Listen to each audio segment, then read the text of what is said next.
El libro de Enoc, seguro que han oído hablar de él. Es un texto antiguo que de verdad fascina, que inspira todo tipo de teorías y, claro, genera un debate intensísimo. Es una fuente de historias increíbles, ¿no? Ángeles, gigantes, los secretos del universo.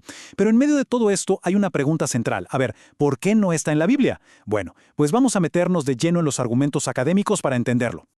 Ok, esta es nuestra hoja de ruta. Primero vamos a explorar la controversia que siempre ha rodeado a Enoc. Luego nos vamos a dedicar a desmentir dos mitos que son súper comunes. Esa idea de que todos lo aceptaban y que una simple cita lo convierte en escritura sagrada. Después, investigaremos el gran problema de sus orígenes y, para terminar, nos haremos la gran pregunta. ¿Qué es lo que hace que un texto sea considerado sagrado? Sección 1. La controversia de Enoc. Para entender por qué este libro genera tanto, pero tanto debate, tenemos que ir directo al corazón de su afirmación más audaz, su explicación sobre de dónde vienen los demonios. Para entender por qué este libro es tan atractivo, empecemos con una pregunta que ha intrigado a teólogos por siglos. ¿De dónde vienen los demonios? La Biblia no lo explica en un único lugar, ¿saben? Y eso deja la puerta abierta a la interpretación. Y es justo aquí donde el libro de Enoc entra en escena con una respuesta súper dramática y muy específica. Afirma que los demonios son, de hecho, los espíritus desencarnados de los gigantes muertos, los famosos Nefilim que nacieron de esa unión prohibida entre ángeles caídos y mujeres humanas. Esta idea tan particular es una de las razones principales de su popularidad y al mismo tiempo es el mero centro de la controversia. Ahora pasemos a la sección 2 y a uno de los mitos más grandes que andan por ahí. La historia que se cuenta a menudo es que el libro era aceptado por todos en la iglesia primitiva, hasta que de repente llegó Agustín y ¡pum!, lo canceló. ¿Pero eso es cierto? El mito que circula por Internet es básicamente que los primeros líderes de la iglesia, de forma unánime, consideraban el libro de Enoc como parte de las Escrituras. Pero, a ver, ¿qué nos dice la historia de verdad? A ver, lo que es realmente interesante de esta diapositiva es cómo desmonta ese mito con fechas bien concretas. Miremos la cronología. Ya entre los años 155 y 220, Tertuliano, que ojo, era un defensor del libro, admite que no es recibido por algunos. Luego Orígenes, entre el 185 y el 254, es mucho más duro, calificando sus doctrinas de necias. Más tarde, en el 367, Atanasio se refiere a los apócrifos como una invención de herejes. Incluso Jerónimo, en el 392, menciona que muchos rechazaban el libro bíblico de Judas precisamente por citar a Enoc.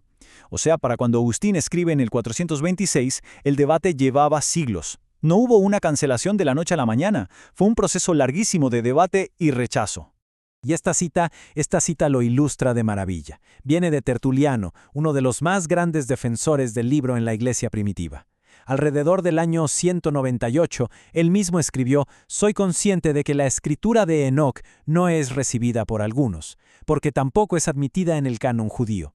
Si su propio partidario admite que no había consenso, es la prueba más clara de que la aprobación nunca, pero nunca, fue unánime. Y para reforzar todavía más este punto, tenemos a Orígenes, una de las mentes teológicas más influyentes de su tiempo. Por ahí del 248, refutó una enseñanza de Enoc diciendo que era algo ni mencionado ni oído en las iglesias de Dios, porque nadie fue jamás tan necio. Esto nos demuestra que había una oposición fuerte y muy bien articulada a las doctrinas de Enoc mucho antes de Agustín. Llegamos a la sección 3. El siguiente mito es quizá el argumento más popular a favor de Enoc, la idea de que si la Biblia lo cita, pues debe ser sagrado. Vamos a examinar lo que el autor de nuestra fuente llama la falacia de la cita.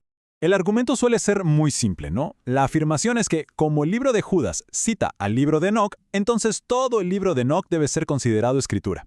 Pero, ojo, aquí viene el contrapunto clave.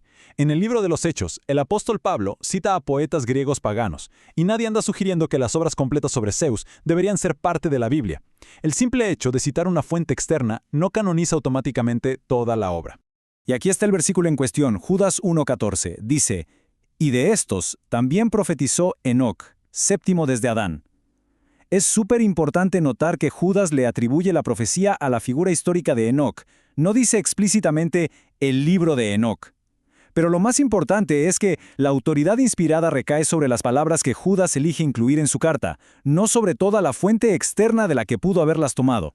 Muy bien, vamos a la sección 4, el problema de los orígenes. Aquí el argumento se centra en cuándo y por quién fue escrito. y se llega a la conclusión de que es un escrito falso de una época muy particular.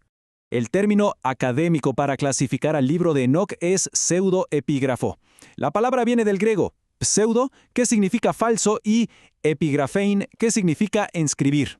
Y se refiere a obras antiguas escritas por autores anónimos que para darles autoridad le atribuyeron falsamente sus escritos a figuras famosas del pasado, en este caso al Enoc de la Biblia. Esta línea de tiempo es fundamental para entender el problema. La tradición judía sostiene que después de Malaquías, más o menos por el 430 a.C., hubo un periodo de unos 400 años sin profetas que se conoce como los años de silencio. Y adivinen qué, es precisamente durante este periodo, entre el 300 y el 100 a.C., cuando los académicos fechan la composición del libro de Enoc. Este silencio profético se rompe con la llegada de Juan el Bautista. Entonces, el punto crucial es este. El propio Antiguo Testamento, en libros como Miqueas, profetizó este periodo de silencio divino. El versículo dice que el sol se pondrá sobre los profetas. No habrá respuesta de Dios. El libro de Enoc, al afirmar ser una nueva revelación divina durante esta mismísima época, entra en contradicción directa con la cronología profética que está establecida en la Biblia. Considerando todo esto, llegamos a nuestra última sección. Si el libro tiene orígenes problemáticos y no fue aceptado universalmente, ¿qué nos dice eso sobre lo que realmente hace que un texto sea considerado sagrado? Vamos a sintetizar los argumentos. En resumen, el análisis académico para su exclusión se puede agrupar en 3 puntos clave. Primero, la falta de un consenso temprano. Siempre fue un libro debatido.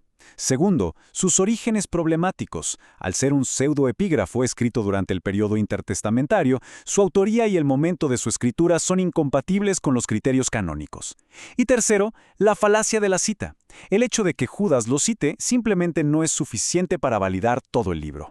Y cerramos con esta pregunta final que de verdad encapsula todo el debate. Agustín mismo escribió que los apócrifos, aunque podían contener algo de verdad, también contenían tantas declaraciones falsas que simplemente carecían de autoridad canónica. Y esto nos deja con una reflexión bien importante. Si un texto contiene algo de verdad, ¿lo convierte eso automáticamente en la verdad con mayúscula, digno de ser escritura sagrada? Esa es la pregunta fundamental en la formación de cualquier canon.